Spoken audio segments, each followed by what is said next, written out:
Hey, I'm coming to you from Weeder's Digest, and I want to thank you for your previous purchase of your AquaBlaster or your AquaThruster. Today, I want to show you a number of different upgrades, some new ideas, a couple ways you can tune yours up, and also if there are any necessary repairs to be made. Now, just a reminder, we have two different models. We've had the AquaBlaster and the AquaThruster. As you see in this picture here, the AquaBlaster is on the left, the AquaThruster is on the right. That will be important that you know which one you have as we talk further. The AquaBlaster has the gray cylinder tube, and the AquaThruster has the cage on the front. So let me just walk through some of these different ideas I've got for you to consider. One of the best things we've come up with recently is what we call the dock post mount. The dock post mount allows you to put it, as it's stated, mounted to any dock post, and that way you can basically get rid of your current dock plate, and that means that it's easier for mounting. You can move it from post to post. There's no need for drilling, no mounting. It makes it much more portable, easy to take it on, take it off, share it with a neighbor, whatever the case might be. So that is what we call the dock post mount. It replaces your current plate. Now, one thing that I just want to point out is that it fits every dock that we've found out there. It comes with the U-bolt that you see in the middle. There's two U-bolts required. We have the smaller one that seems to get fits most applications, but if you've got a bigger post, you may need to go out there and actually locate at a hardware store a larger U-bolt, as you can see on the left and the right. Now, a couple of other different things. Just want to remind you that we do carry a dual-pronged timer. That way you can easily have that for running, your 360, which we'll talk about in a bit here, or, as well as your blaster or thruster. Now, another thing to think about is that if it's been a while since you've replaced the prop, you might want to inspect it, make sure it looks okay. Here in front of you, what's going to be important that you know is what kind of unit you've got.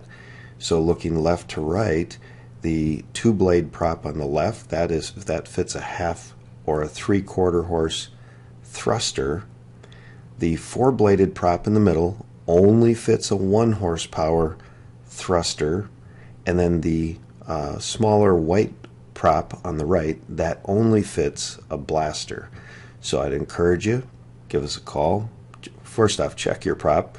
Maybe you need a new prop. Maybe it's been dinged by some debris going through, or maybe you've just had it for a very long time. And so if that's the case, you're going to need to know if it's a half horse, 3/4, or a 1, or if it happens to be the blaster. And the easiest way to tell is, again, whether it's a 2-blade, 4-blade, or the smaller white prop. The other thing that I'd encourage you to do is inspect your cord. See if there's any place where maybe it got cut along the way, or we're just talking about safety here. So, check it, make sure it's all good. Maybe you want to extend your cord, or maybe you want to replace your cord. I'm not that big on suggesting that you repair a cord because you're dealing with electricity here. So we do carry in the thruster, we carry it in a 25, 50, 100, and 150, and to be honest with you, we actually carry it in a 200-foot as well, but it really gets quite expensive, and it's fairly easy to change out that plug, so you can do that. Now, the other thing I should point out is, going back to the difference between the blaster and the thruster, the blaster, so that's the one with the gray tube, that one does not have an interchangeable cord. So if you were to have a damaged cord, you would have to send that back for the factory to actually make any repairs or replace that cord.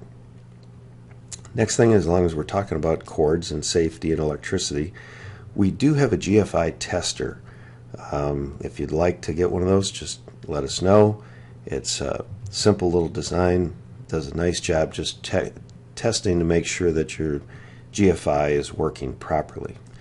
Our next thing is something that we've come up, it only fits the thruster, and that is a very large debris guard. And what it does is it literally will keep weeds or floating cattails or anything like that that would come up and try to get into your prop area.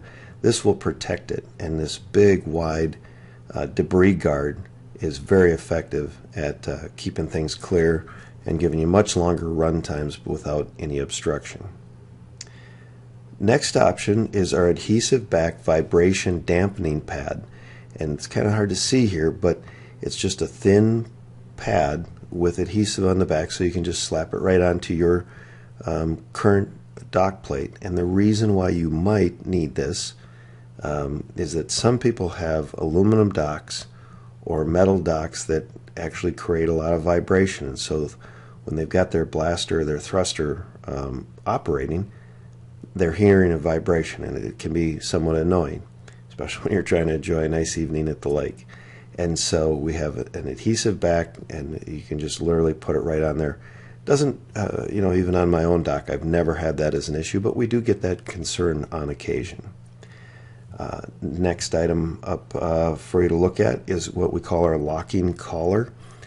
What this does is allows you to basically avoid having to bring tools out there every time you want to make adjustments.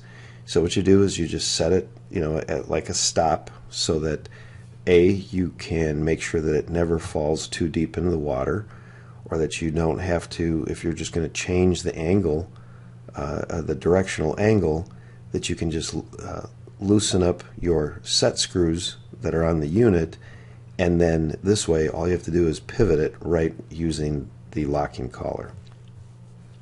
And then, of course, you probably are already aware we carry the 360 oscillator. That's been a very popular product.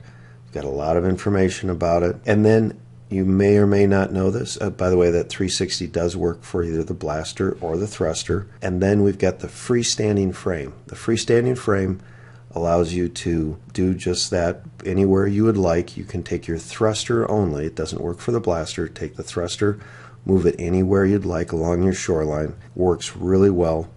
And then we also, the thruster, again, not the blaster, but just the thruster has a float capacity available also, so you can easily switch it from a dock mount to the freestanding or to a float. And then the last option I wanted to present to you was our 12 volt. And the 12 volt is actually a very different unit. In other words, it's not either the blaster or the thruster, so it's not interchangeable with what you currently have.